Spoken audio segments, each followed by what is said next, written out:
African country met with officials there.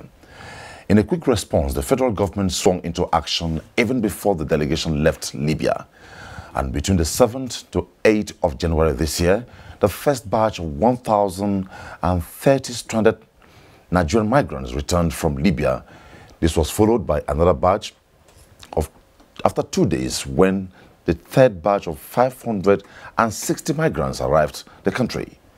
Of the number, 20 were infants. The exercise will continue until the migrants are returned home.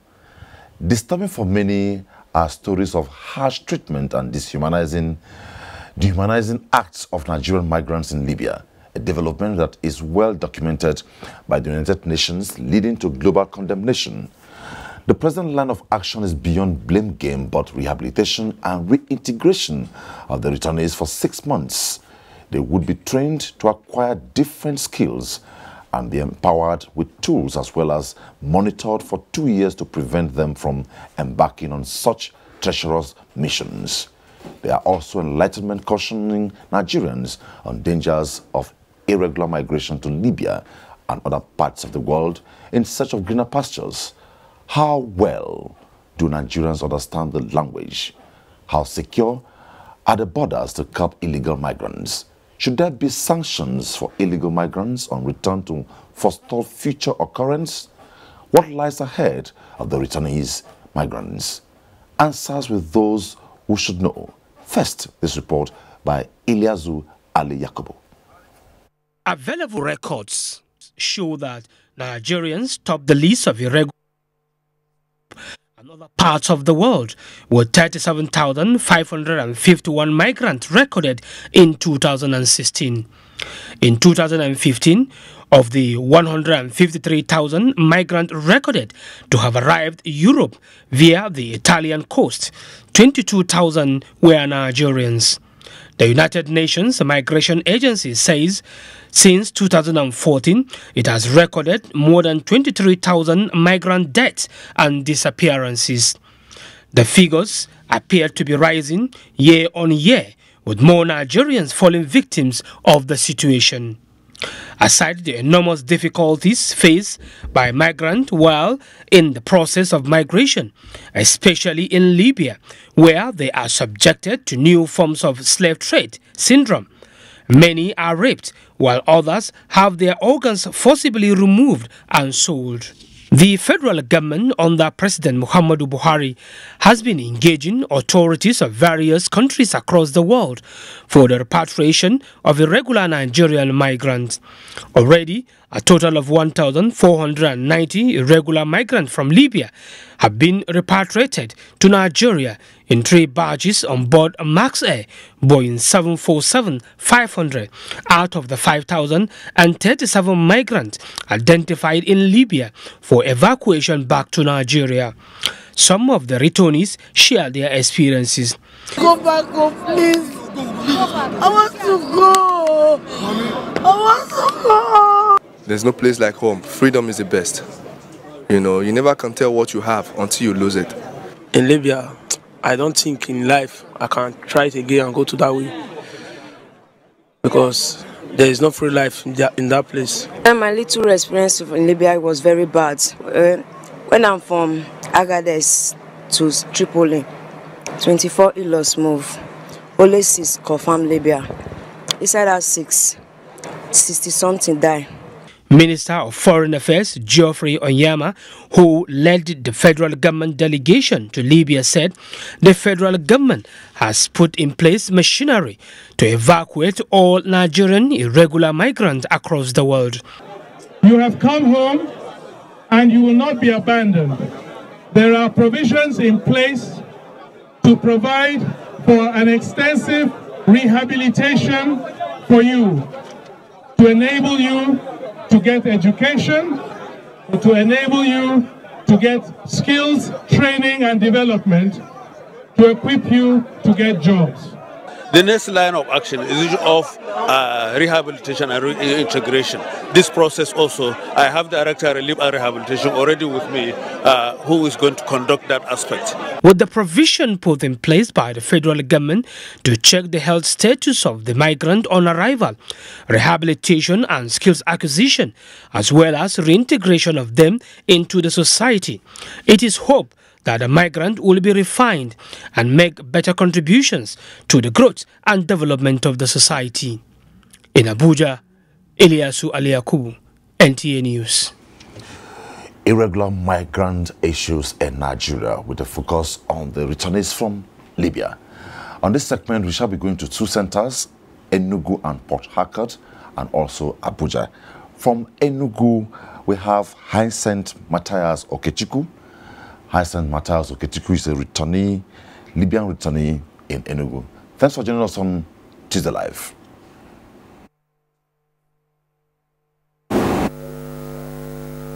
Good evening, sir. Back in Abuja, I have with me the Director General of the National Agency for the Prohibition of Trafficking in Persons, NAPTIP, Dame Julie Okadole. Thank you for having me. Also, Deputy Inspector General of Police in charge of operations, Habila Joshak. Thank you for having me.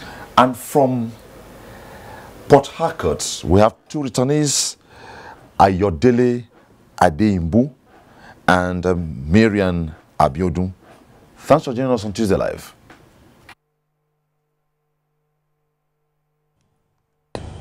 Good evening. Good evening, sir.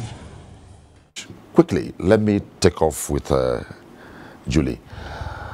We don't want to go into issues. You have talked so much about the fact that it's not about bringing back the returnees, but the program after now. And I remember copiously being quoted from the media that you said, beyond just empowering them, you're going to monitor them for the next 2 years to ensure that they don't return to this treacherous mission. Where are we with the returnees? What is the situation like now? I want to remind Nigerians that when the federal government gave the directives that the returnees be brought back, he was very, very, very clear on the fact that they were not just meant to be brought back and dumped, but they were all meant to be rehabilitated and empowered. And that is exactly what we are set to do. Right now, they are in the counseling stage. They are being counseled and then slowly rehabilitated. Then we talk of the empowerment and, of course, later reintegration. And it doesn't end there.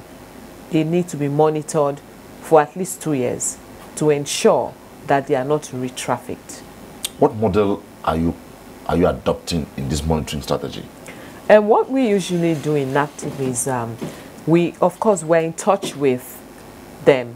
When we reunite them, we have officers who practically escort them back home to their communities.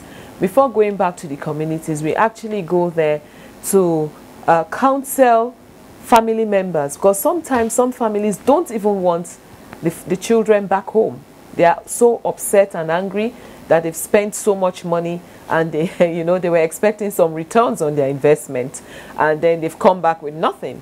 And so before they go back home, we go and counsel the families or even the members of the community, to tell them that, look, your child is coming back home and your child is now ready to, come back to be reintegrated into the society and has done or, made something out of his or her life and is coming back home. So you need to accept, him or whoever it is back. And, we now take them back to the community. And then we begin to monitor, every 6 months, we have our counselors go to ensure that they are still, there and they're all right. Sometimes they go into a relapse. The programs you have for them, would you say these programs are sustainable? Oh yes, they are sustainable, because if, for example, someone decides to learn tailoring, and after your tailoring program, you are given the necessary tools. A shop is opened for you you start working, I mean, sewing, employing, I mean, you're already good to go. Yeah, I think so. And some of them prefer to go back to school. I mean, you go back to school, you get a degree or a diploma or something, and you get a job. And yeah. It's still on you to avoid maybe conflict. You have warned somewhere in the media that states that are not ready or do not have facilities to take back their returnees should not do that because the plan on ground is sustainable. But the zonal NEMA officer in Port Harcourt 2 or 3 days ago talked about the fact that states to hasten to take their returnees home. Is that a conflict? Well, because you have talked about that some states hurry, do media hype, take their returnees back and dump without programs for them. Yeah, you know, if you say states should hasten now and take their returnees without a program for them, what happens? The federal government is clear on this particular issue. Can you reiterate This is a federal government project, and the federal government has made it clear that when the returnees come back, they must be rehabilitated and empowered. And I want to believe that that is exactly what is going to happen. Okay, what about the ones who came back and you realize that they are traffickers? What happens to these ones? Oh, the suspected traffickers are prosecuted. They are prosecuted. I mean, sometimes we've had cases where the traffickers are parents of the children involved, and we counsel them. So it depends on the situation. Do you have testimonies in this particular mission? Yes, we have. Right now we have about 5 suspects who are being investigated properly right now. 5 of them. Well, from the background report, you saw the reporter emphasize on collaboration, security. I know very well that the Nigeria Police has an anti-human trafficking unit, right? Yeah, we do have. How has it been so far? Yes, we do have one. Has it been? There is one in at the CID here in Return, and they are also replicated in the State Command. The collaboration has been quite fine. Before the establishment of the Directorate of NAPTIP, it used to be the Nigerian Police, and we've been included seriously these days in trying to assist and also play out. Number one, the security of these people returning is very, very important, so that they don't get out or sneak out of the place where they're kept. You're also aware that sneak out to where? Back to where they came from? No, some of them would not want to be to follow, the processes, and so we watch and we make sure that they're intact, and then they are profiled by the department that is responsible. But better still, we have, that we have police stations in the 774 local government and beyond, because these are divisions, and outside the divisions we still have police stations and police posts. And so when you talk about monitoring, I'm sure the DG is going to make use of the police stations, because we have what we call supervisee. Okay. And in this supervisee, the individual is profiled and his particular details are taken, and he's asked to report 2 or 3 times a week. And that is another process of monitoring.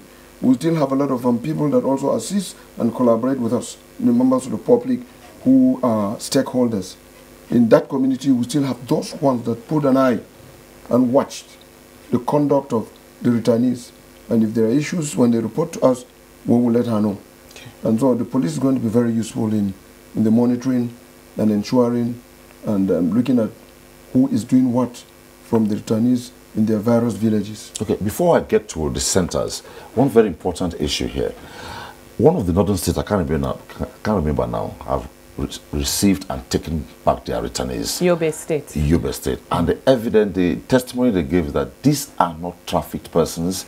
These are Nigerians who were in Libya doing their normal businesses, but because of the fear of insecurity, maybe after Nigerians who live in droves, they are not secure, so they came back home. Do you have plans for this set of persons? I mean, if they were doing some legitimate businesses, that means they have something to do, and they will just carry on from where they stopped. Okay. So I'm sure the Yobe State government should be able to re-empower them, so to speak, And we don't concern ourselves with people like that. We concern ourselves with mainly the traffickers or, the irregular migrants who are back. Do you have this class of persons in camp right now as they are being profiled so that their states can also go and pick them up?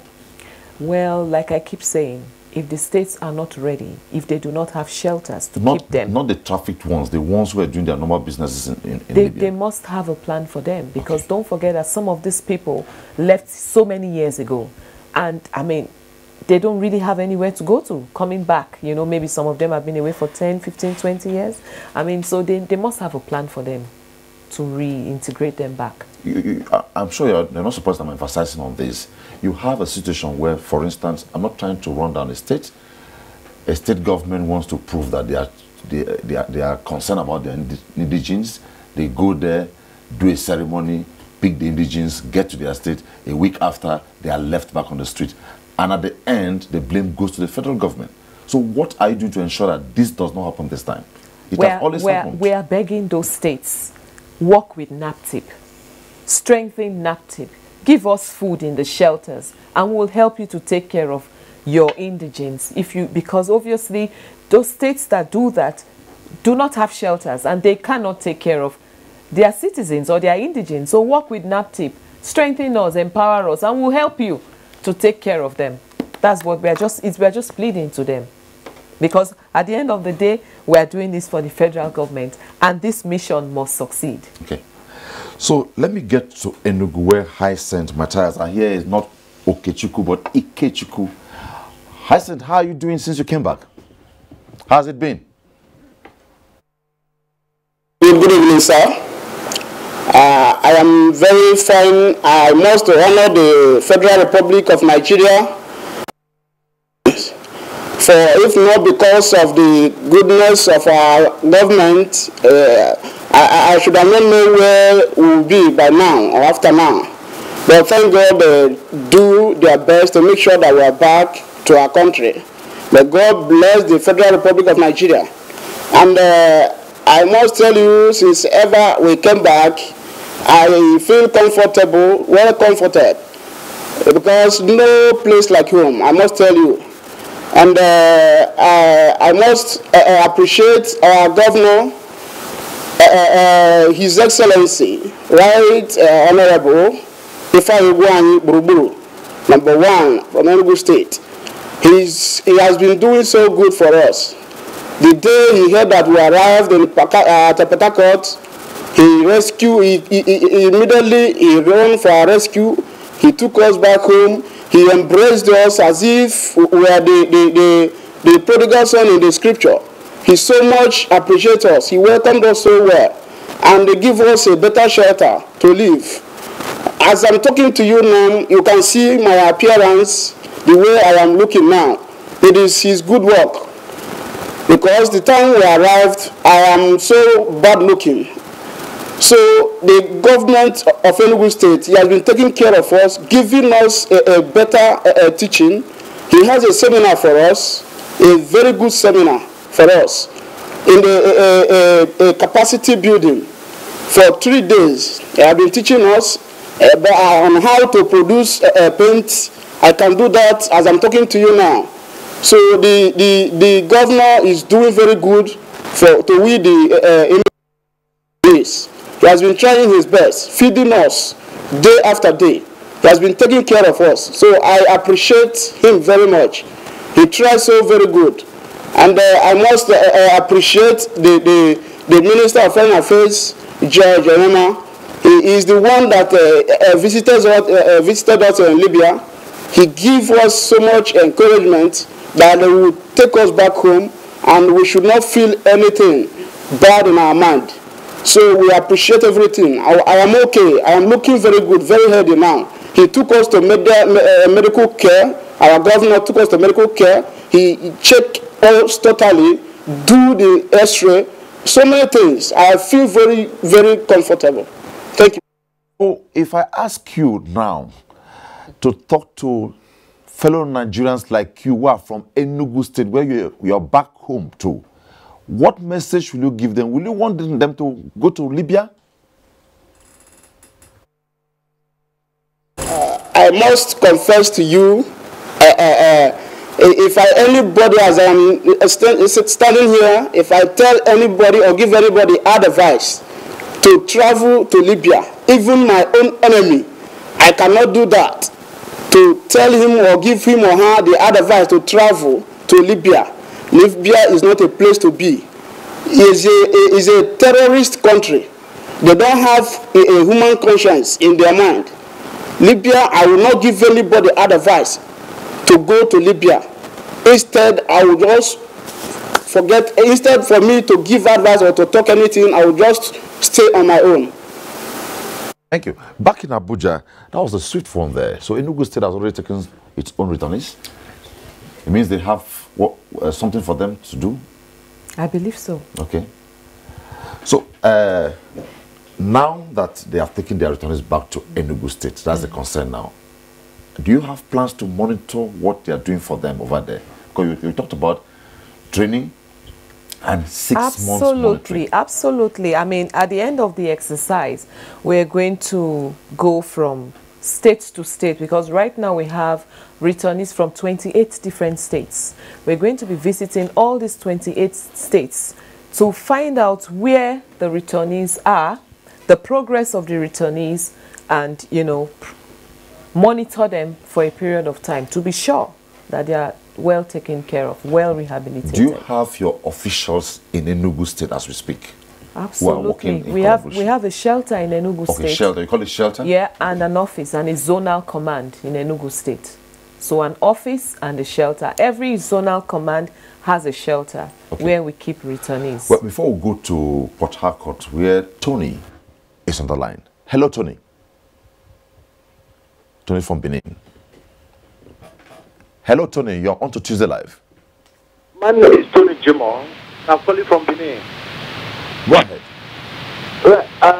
First of all, I will commend the effort of the federal government, all the agencies that concern, who make it possible to make sure those stranded labor they are back home safely. Me myself, I was also a victim in Libya in 2011 during the heavy crisis.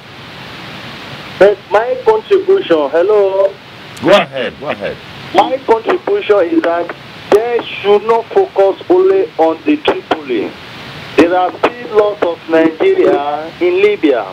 A place like Sabah, a place like Gatron, there are lots of camps where people have been trapped, of which the government of Tripoli are not aware. I will like the federal government to work hard with the Libyans, because I stayed there for a very long time. I know much about them, even the way they tranquil people. It has been a lot of time they have been tranquil people, but it's not like this, the way they are sending people as slaves. But now it has increased. They should not focus only on Tripoli. There are a lot of places where Nigeria are still hidden, even up to now. But they should negotiate with Libyan authority and plead for them to release those Nigerians. They are hidden. Even most of these places they are hidden. If they told you this is the place where Nigeria are being kept, you would not believe. You will see in front of the gate, you see a military policeman. They are there. You see like a barricade inside there. Nigerians are there. Thank you, Tony. Thank you so much. Well, before I get to Port Harcourt, maybe we'll extend to Port Harcourt. Let me start with you. You has talked about the fact that the federal government delegation or the federal government effort should not limit itself just at Tripoli. This is just the first phase. Okay. When we're done repatriating this first phase, of course, the federal government is aware that we have Nigerians in other areas that are a little bit difficult to penetrate, and that is where the negotiating would come in. And definitely, Mr. President has given the marching order and said no Nigerian must be left behind. And I can assure you, no Nigerian will be left behind. Even those who are doing legal business? Well, those who don't want to come are not going to be forced to come back. Okay. It's just those who are willing to come back that will be brought back. Okay. Deji, what word of advice do you have for parents? As we speak, she has sustained, counseled. As we speak, I can be sure there are families who are trying to package people to leave for Tripoli tomorrow, Libya. Yes, I want to warn that greener pastures are no longer green. And I think Nigeria is a better place. You've heard from those of them that have had that experience. I would want to say that we can make this place better. And I want to advise parents that I think the best way to live is not to travel out in search of what I say, some food to put on the table. I commend the effort of the Director General of NAPTI. You know, this before then was not at the front burner. Now it is. Not just that, because she's also she has demonstrated the capability and the capacity to also, you know, collaborate. The police have been fully integrated, and we own that in terms of giving her every assistance in the escort of these people to their various states, and also providing security. And like I told you, for those of them that will be sentenced to supervisee in the sense that we need to know where they are, and we need to know that they're still around. And so that police has a book that every week or whatever time you set, they can come in there and also announce their presence and here and then. And also in our effort to patrol, we identify the houses and let the parents accept them and give them an opportunity to build themselves. They can not continue to remain in those places she has provided, but I think that most families would be in position to take these their brothers back and reintegrate them and give them a sense of belonging. Okay, let's go to Port Harcourt, where Ayodele Adeimbu and Miriam Abiodun are on to Tuesday Live. Let me throw the question to the two of you. How has it been since you came back from Libya, and how is Port Harcourt? How is the camp like?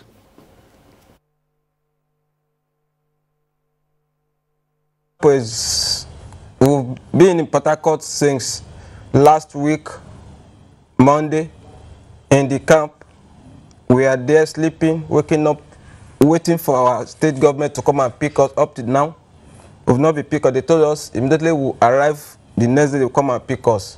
But we are still in the camp presently. Many people are still in the camp waiting for our government to come and pick us.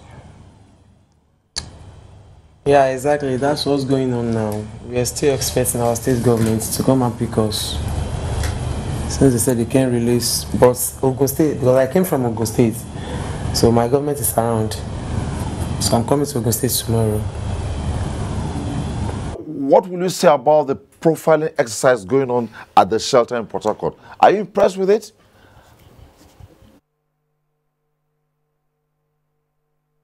Yeah. It's fine. It's fine a bit. Brought you to Port Harcourt, give you a shelter, and they are facilitating you to be integrated into the Nigerian society. What are your comments on this?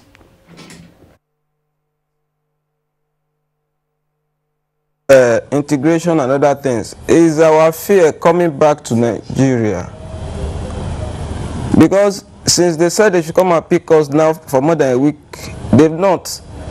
And again, we are hearing that some of our colleagues that left, what they are giving them, some state government give them 1,500, some give them 10,000. And our fear, leaving Libya, coming back to Nigeria, our country, and at the end of the day, we are still experiencing this thing. It's going to be bad on us. It's going to be bad on us. Please, we are begging on the government, the federal government. They are trying for picking us from that side to this side. No, the federal government is trying. And we are appealing to our state government, since they said they will integrate us. That is what some of us are graduates. Someone like me, I have a school in Libya. I operate a school. I study microbiology. So when I got to Libya, I have a school. I started teaching the Ghanaians and the Nigerian children. But due to this kidnapping and the insecurity, so everybody started picking their children out of the school. So that's why what makes me to come back to Nigeria. Now I'm in Nigeria. What is my fate?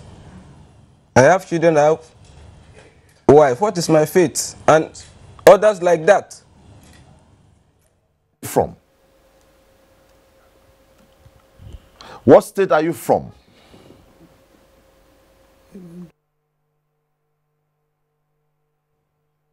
I'm from Ondo State, sir. You from?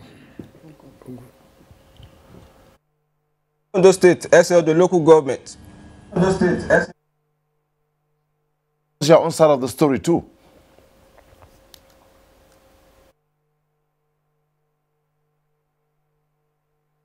Marian, can you give us your own side of the story? Well, actually, the Libya is not that it's not okay, but it's not much okay because their security is not more okay. Then their money have spoiled, know how to send money from Libya to Nigeria. Then as dollar it is now, even for someone to even say he wants to bust dollar, so it's not that easy. So though Libya, they do maltreat black, but what I just think about that is because of the illegal immigrants that we Nigerians used to go to their country, they don't like it. And most of the prisoners in Libya, they do catch them on top of sea going to Italy. But if someone have good work in Libya, if someone don't commit crime, they do leave them. But though it's not a free country, in short, so it's not a country that someone can guarantee that he wants to go to. So that is just it. Okay, thank you. Let's come back to Abuja now. DG, let me get back from the testimonies you've heard. Enugu state government has taken. Ayodele is complaining that he's waiting for his state government to come. Though Miriam doesn't seem to know where she wants to go, whether she wants to remain in Port Harcourt or go to Libya. She's talking about currency exchange and what have you. Given what you've heard, what's the way forward?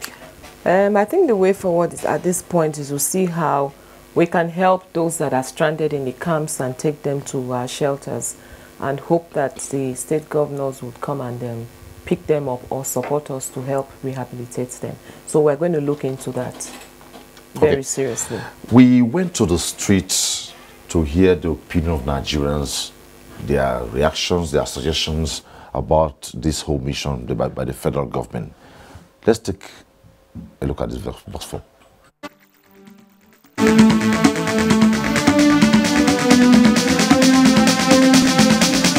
I have is, why will someone leave Nigeria and go to a failed state like Libya to look for what? In a country like Nigeria where you have a lot of opportunities, you just want to cross the desert and go to Libya, that you know there is armed proliferation everywhere, there is no peace, there's no security, let alone for you to think about doing a business or succeeding in life. I mean, we can't just blame the immigration officers. What about the populace? What are they going there to do? You know, for someone to just get up and want to leave Nigeria and go to Italy with the hope that things are going to be better there, it's a pure gamble. It's like a 1 out of 6 chances. There is every possibility that everything could go wrong with you. So why would you want to even go to where you just have so much uncertainty? You don't have anybody there, you don't have family there.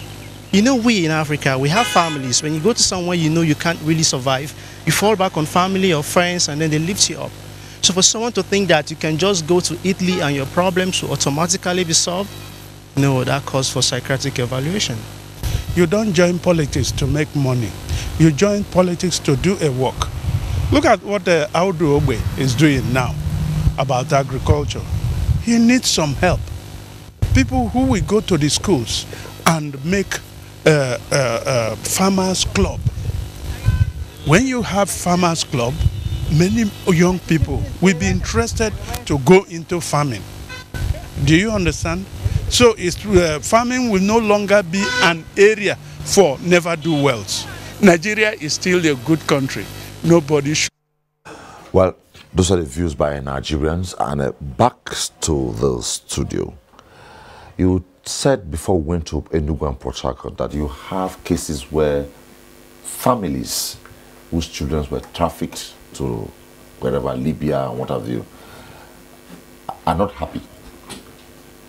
What happens to these ones? Do you attempt to maybe reorientate their minds? Yes, of course. We counsel them. We counsel the family members and tell them, I mean, all hope is not lost. they are back. I mean, what happened that has happened, and they are back. They've done something with their lives now, because most times we don't reintegrate them back or reunite them back until they've acquired a skill, or they've, you know, started enrolled in a school or something. And we tell them now, with this, you know, development, their lives are certainly even better than it was before they left. And with time, you've spent all your, because sometimes the families are angry that they sold almost everything they had to send their children on this trip. And so now the children have come back with nothing. So that is their problem. So we tell them, don't worry, now that they're back and they are new again, they can make something of their lives and pay back whatever it is that you spent for the trip. From the way the DG sounds, it's possible that some of these families may want to do a trial again. What are the security implications? Well, the security implications are going to be very grave. They will tend to portray Nigeria in the face of the world as if we cannot cater for them. But I better advise that they don't take a second chance, because this program that the federal government have put in place, and from the DG you've heard from her, there is some commitment, and she's passionate about this, and the government and Mr. President is very, very passionate about this. They should catch this opportunity and be properly reintegrated by staying in those shelters, and also participate in the programs that are set and towards preparation to living a new life in this country, either to go back to the family or to start on their own. But I would want to warn that the last opportunity of anybody trying to venture into going back will be very grave, because we've had it all. And I would advise that it's a good opportunity, and this is a window that the government have provided, that they should cash on it to live a life and turn a new leaf. Okay, before I get to Enugu and Port Harcourt, before I come back and wrap up, I know this delegation was a high-power delegation. Beyond the fact that it was led by the Minister of Foreign Affairs, we had NAPTIP, we have the National Emergency Management Agency, we had the Refugee Commission, we had the Immigrations. We had NSA, and we also had the SSA on diaspora. You talked about holding these persons at the shelter or the camps. Why do you hold them back for this long? No, we just want to ensure they are stable. Most of them are already stable in terms of, is it health or what? Mentally, okay. And even in terms of their health. We want to ensure that they are stable, because most of them are traumatized, and then some of them come back with some conditions that have to be addressed, and sometimes these conditions take between like 3 weeks to 6 weeks to, you know, to settle. And so we want to ensure that these things are very thoroughly taken care of, you know, before. Okay, let me get back to Enugu. Hyacinth, if you can hear me, let me just ask you, and you give me your answer in a few words. How did you get to Libya, and what led you there?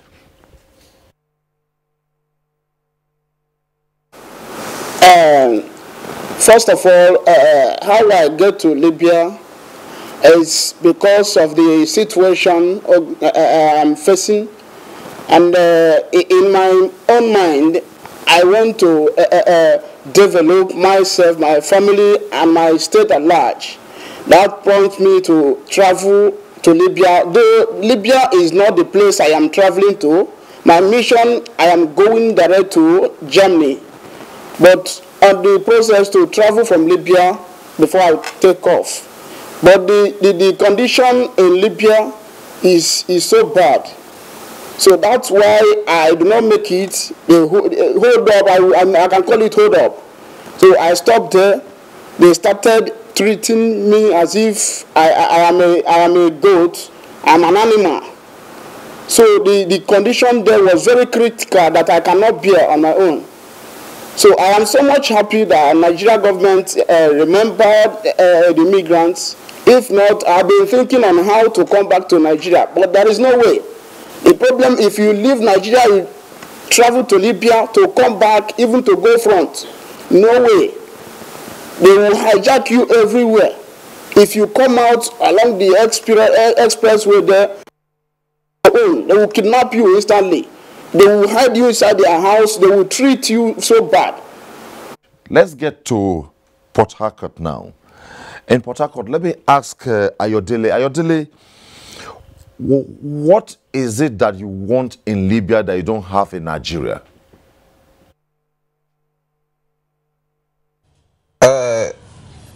When I was working in Nigeria, the salary is so low to take care of my family.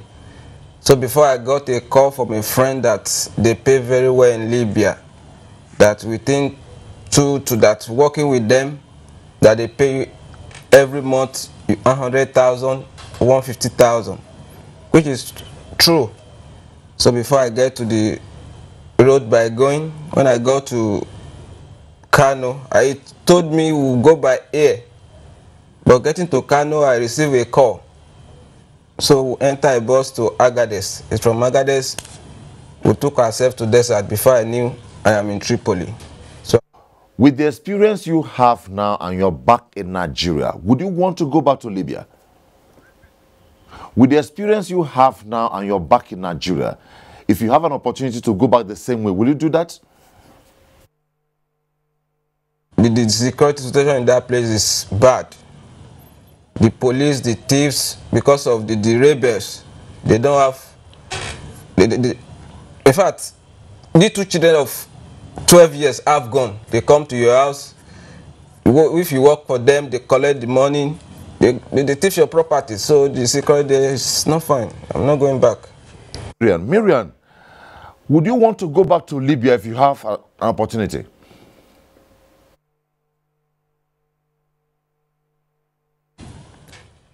No, there is nothing else to go there for again. I'm not going back to Libya. So what will you want to do for a living as you're back in Nigeria?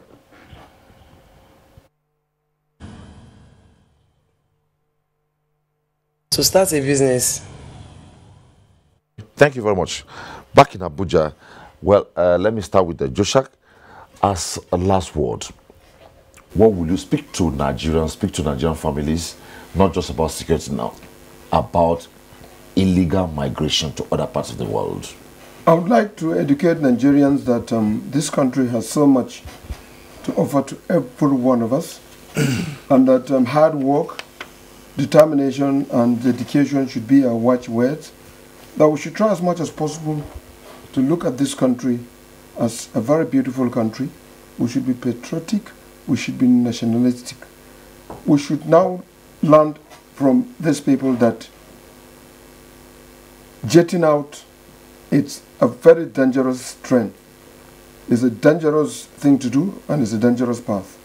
Now we should live in this country, develop ourselves, and participate in all activities. That is always a place and an opportunity for any one of us to excel.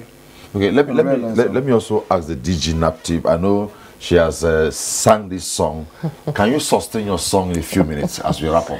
I just want to advise Nigerians, this is a one-in-a-million opportunity given to them on a platter of gold by Mr. President. Take advantage of it and make something good of your life. Stay back in Nigeria with hard work, determination, and focus. You can make it here. Yes, you can. Thank you very much. At this point, let me thank our guest from Enugu and Port Harcourt Center for being part of this segment of Tuesday Live tonight. And quickly here, DG Naptip, Dame Julie Okadonle. It was nice having you on Tuesday Live. And for a very long while, we're having Habila Joshak, Deputy IG of Police in charge of operation. Thanks for being on Thank you Tuesday for Live. having me. Well, that's it on Tuesday Live. Today we looked at two issues: curbing insecurity in Nigeria and on the irregular migration challenge in Nigeria. It was nice sharing your time with us. The message is clear on security. It's not all about government, it's all about the people.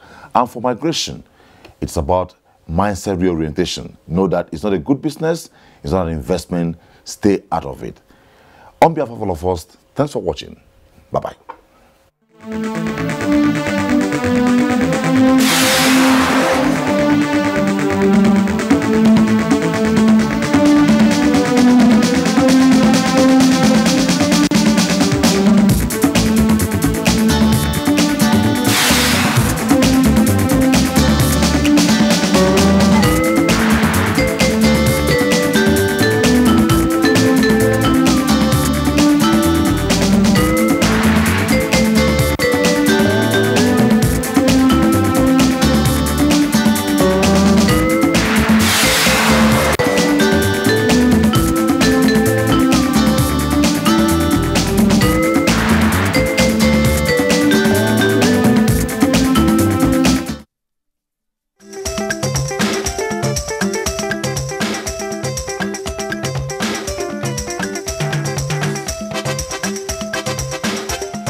was privileged to work at NTA Sokoto in 1985, 86, and I was a presenter of the school quiz competition, and I was also in the control room, and I worked with them in the transmission room. The director of transmission, we worked together, and also it was a family setup then, which we have this Mrs. Lawal then. She was the assistant director administration.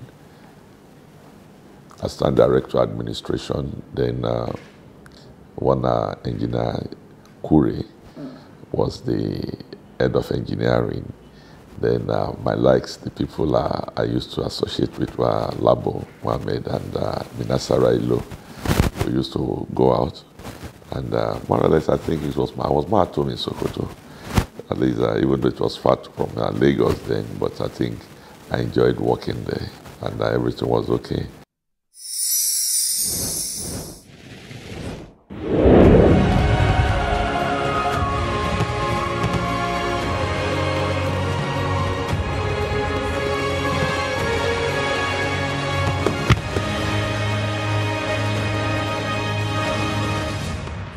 NTA Language. Jama'a masu kallon labaran NTA Hausa barkanmu da warhaka. Ni ne Ekukale lo da yin yawa su kude da. Igbo murum kachano.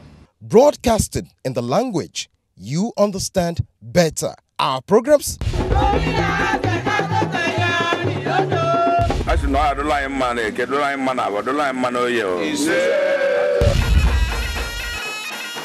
transmitting on the Star Times platform 24 hours. Àwọn onímọ̀ nípa ètò ẹ̀kọ́ lórílẹ̀-èdè Nàìjíríà. Hukumar tara kudaden haraji ta ƙasa. Alanye na ọchịchị mba United Arab Emirates UAE. The only channel that speaks your language. Anyị ga-eweta akụkọ gbasara ọrịa ahụ nke wakporo obodo anyị. Kálejì, mo kọ́kùnrin, mo kóbìnrin, mo kí ọmọdé, mo sì kí àgbàlagbà.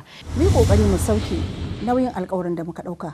Ẹ kú lẹ́yìn tèmi, ẹ káàbọ̀ sórí ètò wa ètò yín ètò obìnrin tó dángájá. Waye fi cancanta a ɗauka a matsayin ɗan aikin cikin gida. Jama'a masu kallon tashar NTA Hausa barkamu da warhaka. Kí ni ayẹyẹ ọdún iléyá tá máa ń ṣe lọ́dọọdún yìí rọ̀ mọ́? NTA, you can't beat the rich.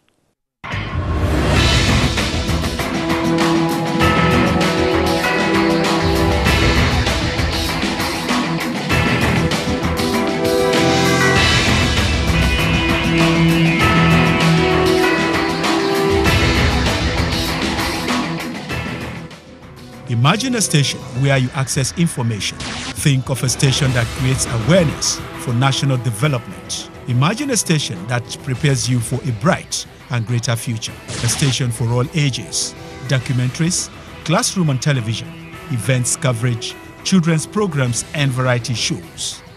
Always stay tuned to NTA Knowledge on the Star Times platform. Channel 359. For partnership, sponsorship and advert placements, contact us on NTA Knowledge. NTA Knowledge, learning to broaden horizon. NTAE brings you the best of entertainment. I thought I was being sarcastic. I went on to do other productions. Everything music. Hear what which one you say. If you look at the platforms of Facebook for a particular product, They call a new school playing. That thing they hot or we go carry The hair go come dey and got the smell. Somebody sad, you feel it. Just a little. I know this. Chop, they are already washed. It is all a mindset. Delicious. to a president. They depended on Jesus. What else can I do? Get a shower couple and dancers. Watch these programs and more on NTA Entertainment Channel 105 on Star Times. NTAE, your one-stop entertainment channel.